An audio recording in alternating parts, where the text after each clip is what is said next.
9 గంటల నుంచి 2 గంటల వరకు చంపేసి అందరినీ వచ్చారు. పొద్దుగూకిన తర్వాత ట్రాక్టర్లు వేసుకుని గోతాలు వేసుకుని, పెద్ద గోతాలు, ఒడ్లు పెట్టే గోతాలు ట్రాక్టర్లో వేసుకుని వెళ్ళి శవాలన్నీ వీళ్ళు ఎక్కడెక్కడ పొడిచి వచ్చిన శవాలన్నీ గోతాల్లో వేసి కట్టి మోతుకూరు తుంగభద్ర వంచిన ముందు వేసారు నీళ్ళల్లో. 3 రోజుల తర్వాత శవాలను తీశారు. తీసి స్టేషన్కి తెచ్చారు. తీసుకొచ్చి నన్ను పిలిచారు. అమ్మ రాజమోహన్ అంటే నీ కొడుకేనా నా కొడుకేనా అని ఏడుస్తున్నా. పెద్దగా ఏడుస్తున్నప్పటికి శవాన్ని తీసుకొచ్చి రిజర్వ్ రోడ్డున అటు వచ్చారు స్టేషన్కి, పోలీస్ స్టేషన్కి. ఆడ బండ మీద కూర్చుంటే వాళ్ళ దగ్గరికి పోయి దండం పెడుతున్నాం. ఏమంటే నేను ఇప్పుడు గొడవలకు వచ్చాను, నలుముట్టు ఊళ్ళో తిరుగుతున్నాను అన్ని దండం పెట్టేసరికి వాళ్ళు 60 మంది కమ్మేసేసి దండం పెట్టి మడ మీద పెట్టి గొడవలు పెట్టి నరికారు, కత్తి పెట్టి పొడిచారు. ఇక అప్పుడు కత్తి కలెక్ట్ చేసుకుని ఉద్యోగం నడుపుతా జరుగుతుందంటే నిన్ను కాల్చారు. పోలీసు వాళ్ళే కాల్చారు. అప్పుడు మనిషినే చెప్పలేదు కానీ మనకు పోలీసు వాళ్ళే కాల్చారు. అసలు అంతకులు ఎవరండి? ఎవరనేటువంటిది గవర్నమెంట్కి తెలియదా? మరి ఎవరి వల్ల చనిపోయారు వీళ్ళు? వాళ్ళని ఎలా రిలీజ్ చేశారు మీరు? న్యాయస్థానం న్యాయం చేయలేదండి. ఏం న్యాయం చేశారా? అలా బంద చేశారా? జైల్లో వాళ్ళని జైల్లో ఉంచుకొని బయటకు వదిలిపెట్టాడు. ఎప్పుడు ఏం అడిగారు? ఏం న్యాయం జరిగింది? ఏం న్యాయం జరగలేదు కదా. కాకపోతే వాళ్ళు ఇచ్చిన పొలం ఉంది, వాళ్ళు ఇచ్చిన ₹1,00,000 ఉంది. అవి 2 పెట్టుకుంటే వస్తాడా? మా అబ్బాయి రాడు కదా, రాడుగా. అప్పటికే డిగ్రీ చదివి ఉన్నాడు.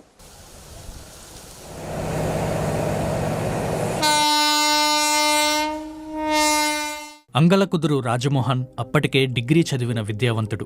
ఆ ఊళ్ళో అలా చదువుకున్న దళిత యువకుడు అతనొక్కడే కాదు. ఆంధ్రప్రదేశ్లోని గుంటూరు జిల్లా చుండూరులో జరిగిన మారణకాండకు మూలం ఎస్సీలలో విద్యావంతులు పెరగడమేనని బాధిత కుటుంబాల సభ్యులు అంటారు. 1991 ఆగస్టు 6న 8 మంది దళితులను హత్య చేసిన ఘటన అప్పట్లో పెద్ద సంచలనమైంది. ఈ ఘటనకు ముందు 6 ఏళ్ల క్రితం కారంచేడులో జరిగిన దారుణాలను పునరావృతం చేసిన కులాధిపత్యంపై పెద్ద ఉద్యమమే జరిగింది. చుండూరు అప్పటికే మండల కేంద్రం. సంఖ్యారీత్యా మాల, మాదిగ కులస్తులు ఎక్కువే అయినప్పటికీ భూమి ఎక్కువగా రెడ్లు, తెలగాల చేతుల్లో ఉంది. సాగునీటి సదుపాయాలు అభివృద్ధి చెంది భూముల ద్వారా ఆదాయం పెరిగిన వర్గం చుండూరులో ఆధిపత్యం చెలాయించేందుకు ప్రయత్నిస్తోంది. దళితుల దగ్గర వ్యవసాయ భూములు లేకపోవడంతో వారి పిల్లల చదువుల మీద దృష్టి పెట్టారు. గ్రామంలో విభేదాలకు అక్కడే బీజం పడిందని స్థానికులు అభిప్రాయపడ్డారు. హైస్కూల్లో అందరూ కలిసి కూర్చోవడానికి నిరాకరించడాన్ని ముందుగా ఎస్సీలు ప్రశ్నించారు.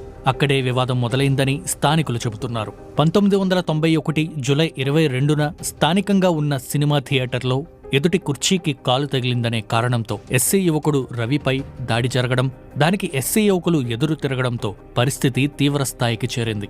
ఆ తర్వాత గ్రామంలో పెత్తందారులంతా ఏకమై దళితులను సాంఘిక బహిష్కరణ చేశారు. శాంతి కమిటీ ఏర్పాటుకు కూడా పెత్తందారులు అంగీకరించలేదు. అప్పటికే పరిస్థితి ఉద్రిక్తంగా ఉంది. ఎవరూ ఇళ్లలోంచి బయటకు వచ్చే పరిస్థితి లేదు. ఎస్సీ కాలనీలో ఎవరిపైనైనా దాడి చేయడానికి అగ్రకులస్తులు ప్రణాళికల్లో ఉన్నారు. ఈలోగా ఆగస్టు 5న రేషన్ డీలర్ యాకోబును ఎంఆర్ఓ తన కార్యాలయానికి పిలిపించారు. ఆయన ఎంఆర్ఓ కార్యాలయానికి వెళ్తుండగా అగ్రకులస్తులు దాడి చేశారు. దీంతో వివాదం మరింత ముదిరింది. కాళ్ల మీద పడి వేడుకున్నా కనికరించకుండా గొడ్డళ్లు, కత్తులతో తనపై దాడి చేశారని ఆనాటి ఘటనను రేషన్ డీలర్ యాకోబు గుర్తు చేసుకున్నారు. ఆగస్టు 5వ తారీఖు మాకు మీటింగ్ ఉందండి. మీటింగ్ ఉంటే వాళ్ళకి మాకు కొంచెం తేడాలు వచ్చేసి ఇట్లా పోకూడదులే అని అనుకున్నారు. నన్ను కూడా పోవద్దన్నారు. అయితే మా నౌకర్లో ఎంఆర్ఓ గారు ఇలా మీటింగు కంపల్సరీ రమ్మన్నారు. 2-3 మాటలు దిగారు అధికారులు. కాబట్టి పోకపోతే బాగోదని ఇలా పుస్తకాలు, సేల్స్ పుస్తకం, స్టాక్ పుస్తకం తీసుకుని సెంటర్లో వెళ్తున్నా. మన ఊళ్ళో జోలికి పోలేదు కదా అట్లా. ఒక 60 మంది కానీ రెడ్లు కానీ నాయుళ్ళు కానీ మొత్తం కలిసి సెంటర్ బయతలకి గుమ్మిగూడి ఆ పొరిని నా ఎమ్మడి పడ్డేసరికి రైతులు ఉన్నారని నేను ఆడ బండ మీద కూర్చుంటే వాళ్ళ దగ్గరికి పోయి దండం పెడుతున్నాను. ఏమంటే నేను ఇప్పుడు గొడవలకు వచ్చాను, నలుముట్టు ఊళ్ళో తిరుగుతున్నాను అన్ని దండం పెట్టేసరికి వాళ్ళు 60 మంది కమ్మేసేసి దండం పెట్టి మడ మీద పెట్టి గొడవలు పెట్టి నరికారు, కత్తి పెట్టి పొడిచారు. ఆ మర్నాడు పోలీసులు ఎస్సీ కాలనీలో సోదాలకు దిగారు. కేసుల్లో నిందితులైన వారి కోసం గాలింపు పేరుతో పోలీసులు రావడంతో ఇళ్లల్లో ఆడవాళ్లు, పిల్లలు మినహా యువకులు, పెద్దవాళ్లంతా పొలాల వైపు పరుగులు పెట్టారు. కొందరు మోదుకూరు గ్రామం వైపు, ఇంకొందరు రైల్వే ట్రాక్ వైపు పరుగులు పెట్టారు. అలా పొలాల వైపు వెళ్లిన వారిలో కొందరిపై అక్కడే కాచుకుని ఉన్న సమీప గ్రామాలకు చెందిన రెడ్లు, తెలగాలు దాడి చేసి హత్య చేశారు. ఆ శవాలను గోని సంచుల్లో కుక్కి పక్కనే పారుతున్న తుంగభద్ర డ్రైన్లో పడేశారు. దాంతో శవాల కోసం కూడా 2-3 రోజుల పాటు వెతకాల్సి వచ్చిందని రాజమోహన్ అనే మృతుడి తల్లి కోటిరత్నం బీబీసీకి చెప్పారు. వీళ్ళుగా మనల్ని ఏం చేయకుండా పక్క వాళ్ళని తీసుకొచ్చుకుని సపోర్ట్ వీళ్ళకి తరిమేశారు. 9 గంటల టైంలో పక్కకు తరిమారు. మేము బజార్ల పక్కన నుంచి చూస్తా అట్టే ఉన్నాం. అదే రోడ్డుని వెళ్ళారు. 9 గంటల నుంచి 2 గంటల వరకు చంపేసి అందరినీ వచ్చారు. పొద్దుగూకిన తర్వాత ట్రాక్టర్లు వేసుకుని గోతాలు వేసుకుని, పెద్ద గోతాలు, ఒడ్లు పెట్టే గోతాలు ట్రాక్టర్లో వేసుకుని వెళ్ళి శవాలన్నీ వీళ్ళు ఎక్కడెక్కడ పొడిచి వచ్చిన శవాలన్నీ గోతాల్లో వేసి కట్టి మోదుకూరు తుంగభద్ర వంచిన ముందు వేసారు. నీళ్ళల్లో కాలువ పొర్లిపోతూ ఉంది. అప్పుడు వానకి కాలువలో వేశారు. ఘటనా స్థలంలో 8 మంది హత్యకు గురయ్యారు. మృతుల్లో దేవరపల్లి జయరాజు, మాండ్రు రమేష్, రూబేను, జాలాది ఇమ్మాన్యుయేలు, జాలాది ముత్తయ్య, మల్లెల సుబ్బారావు, జాలాది ఐసాక్, అంగలకుదురు రాజమోహన్ ఉన్నారు. తన సోదరుడు రమేష్ మృతదేహాన్ని చూసి తల్లడిల్లిన మాండ్రు పరిశుద్ధరావు గుండెపోటుతో మరణించారు. ఆ తర్వాత చుండూరు బాధితులకు న్యాయం చేయాలంటూ జరుగుతున్న పోరాటంలో 1991 సెప్టెంబర్ 10న పోలీసు కాల్పుల్లో కొమ్మెర్ల అనిల్ కుమార్ అనే యువకుడు మరణించారు. చివరకు హత్యలు జరిగిన తీరులో కలత చెంది పోస్ట్మార్టం చేసిన డాక్టర్ రవిచందర్ కూడా ఆత్మహత్య చేసుకోవడం అప్పట్లో సంచలనంగా మారింది. బాధితులకు న్యాయం చేయాలని కోరుతూ జరిగిన ఉద్యమంలో భాగంగా ఢిల్లీ వెళ్లిన ఓ మహిళా కార్యకర్త అక్కడ జరిగిన రోడ్డు ప్రమాదంలో మరణించారు. ఈ ఘటనలో బాధితులను పరామర్శించేందుకు నాటి ముఖ్యమంత్రి నేదురుమల్లి జనార్దన్ రెడ్డి, ప్రతిపక్ష నేతగా ఉన్న ఎన్టీఆర్ కూడా చుండూరులో పర్యటించారు. అయితే బాధిత కుటుంబీకులు వారిద్దరికీ తమ నిరసన తెలిపారు. ఈ ఘటనకు 2 ఏళ్ల ముందే SC/ST అత్యాచార నిరోధక చట్టం అమల్లోకి వచ్చింది. దానికి అనుగుణంగా చుండూరులో ప్రత్యేక కోర్టు ఏర్పాటు చేయాలని 107 మంది ఎంపీల సంతకాలతో రాష్ట్రపతికి లేఖ ఇచ్చారు. తొలుత ప్రత్యేక కోర్టు విచారణ చేయాలని 1991 డిసెంబర్ 12న ఆంధ్రప్రదేశ్ హైకోర్టు తీర్పునిచ్చినా అది వెంటనే అమలు కాలేదు. 1994 చివరిలో చుండూరు ప్రత్యేక కోర్టులో విచారణ ప్రారంభమైంది. నిందితులుగా ఉన్న వారిలో 33 మంది విచారణ నాటికి చనిపోగా మిగిలిన 179 మందిని, ప్రత్యక్ష సాక్షులైన 79 మందిని విచారించారు. 2007 జూలై 31న అంటే ఘటన జరిగిన 16 ఏళ్లకు ప్రత్యేక కోర్టు ఈ కేసులో తీర్పు చెప్పింది. నిందితుల్లో 123 మందికి వ్యతిరేకంగా సాక్ష్యాలు లేవని పేర్కొంటూ వారిని విడుదల చేసింది. మిగిలిన వారిలో 21 మందికి జీవిత ఖైదు విధించింది. 35 మందికి 1 సంవత్సరం శిక్ష ఖరారు చేస్తూ తీర్పు వచ్చింది. శిక్ష పడ్డవాళ్లంతా ఈ తీర్పుపై హైకోర్టులో అప్పీల్ చేశారు. ఈ తీర్పు సబబేనంటూ 2008లో ప్రాసిక్యూషన్ తరపున వైఎస్ రాజశేఖర్ రెడ్డి ప్రభుత్వం ఏపీ హైకోర్టులో అఫిడవిట్ దాఖలు చేసింది.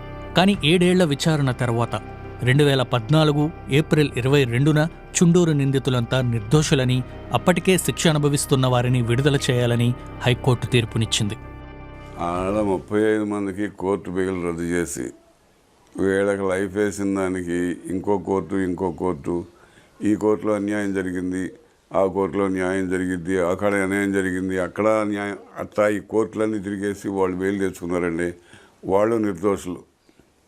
అసలు అంతకులు ఎవరండి? ఎవరనేటువంటిది గవర్నమెంట్కి తెలియదా? మరి ఎవరి వల్ల చనిపోయారు వీళ్ళు? వాళ్ళని ఎలా రిలీజ్ చేశారు మీరు? న్యాయస్థానం న్యాయం చేయలేదండి దీనికి సంబంధించి ఒక మాటలో చెప్పాలంటే. ఏపీ హైకోర్టు ఇచ్చిన తీర్పుపై అనేక అభ్యంతరాలు వ్యక్తమయ్యాయి. అందరూ నిర్దోషులైతే 8 మందిని నరికి చంపిన దోషులెవరనే ప్రశ్న ఉత్పన్నమైంది. చివరకు ఈ తీర్పుపై చుండూరు బాధిత కుటుంబాలు సుప్రీంకోర్టును ఆశ్రయించాయి. హైకోర్టు తీర్పుపై స్టే విధించిన సుప్రీంకోర్టు ఈ కేసును విచారణ చేస్తోంది. కుటుంబ పెద్దలను కోల్పోయిన తమకు ఎప్పటికైనా న్యాయం జరుగుతుందని ఆశిస్తున్నామని పిటిషనర్ చెబుతున్నారు. మాకు సుప్రీంకోర్టుకి వెళ్ళిందైతే మాకు మా అపీల్స్ 5 ఉన్నాయి హైకోర్టులో, అవి వినకుండా కొట్టేసాడు. మళ్ళీ కేసుని హైకోర్టుకు పంపించాలి. 5 అపీల్స్ సినిమాను తర్వాత జడ్జిమెంట్ ఇవ్వమని చెప్పి సుప్రీంకోర్టులో అయింది సార్.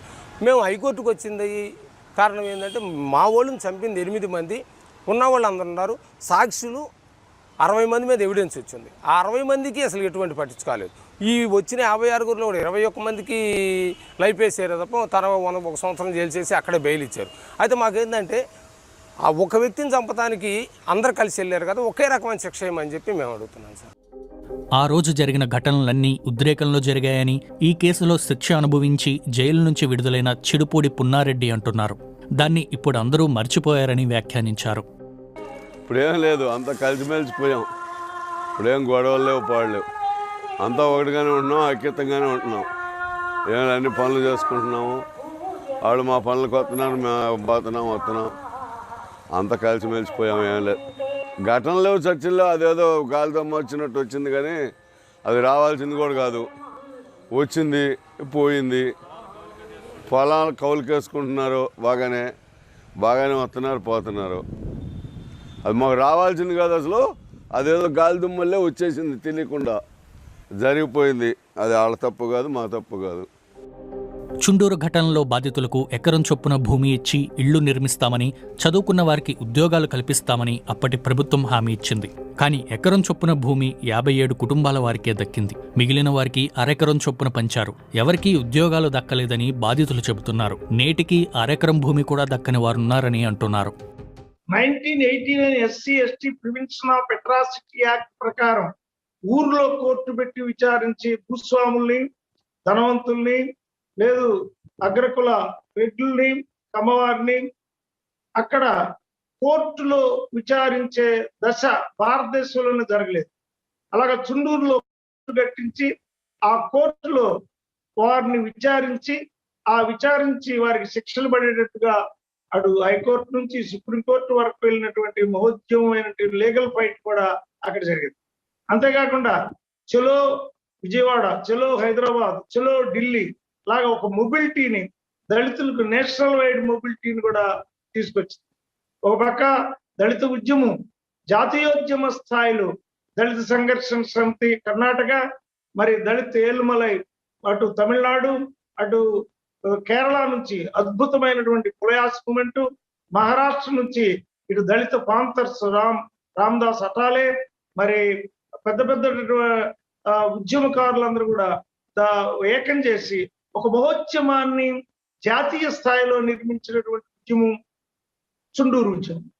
అందుబాటులో ఉన్న భూమిని అప్పటి ప్రభుత్వం బాధిత కుటుంబాలకు పంచి ఇచ్చిందని, ఇప్పుడు దీనిపై ఏమీ స్పందించలేమని పేరు వెల్లడించడానికి ఇష్టపడని రెవెన్యూ అధికారి ఒకరు BBC తెలుగుతో అన్నారు. చుండూరు హత్యల తరువాత జరిగిన ఉద్యమాలు ఆంధ్రప్రదేశ్లోనే కాకుండా దేశవ్యాప్తంగా సామాజిక ఉద్యమాల మీద అనేక విధాలుగా ప్రభావం చూపాయి.